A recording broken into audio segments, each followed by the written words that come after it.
अगर मैं बोलूँ कि भाई नेपाल के लिए बहुत बुरी बात है तो आप सोच में पड़ जाओगे कि भाई कौन सा बुरी आफत आप पड़ा। देखो सबको पता है कि भाई मोंटी देसाई को यानी कि नेपाल ने थैंक यू बोल दिया। तो आप सबको पता होगा कि भाई मोंटी देसाई अब नहीं कोच रहने वाले हैं जो सीनियर टीम है।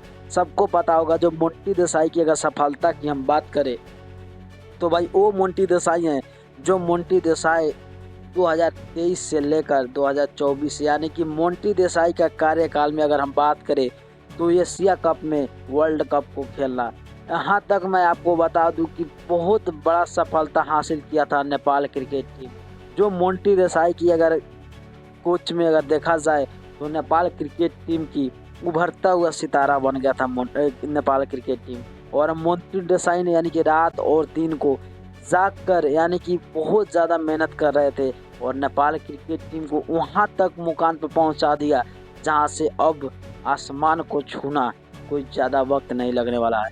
तो अगर किसी को ज़्यादा क्रेडिट दिया जाएगा तो मैं कोच मोंटी देसाई को देने वाला हूं और मोंटी देसाई सर को थैंक यू भी बोलने वाला हूं कि मोंटी देसाई की कोच में यानी कि कोचिंग में आज नेपाल क्रिकेट ने बहुत बड़ा अपना हासिल कर लिया मुकाम। और इसके बाद से अब हासिल करने के लिए कुछ नहीं है।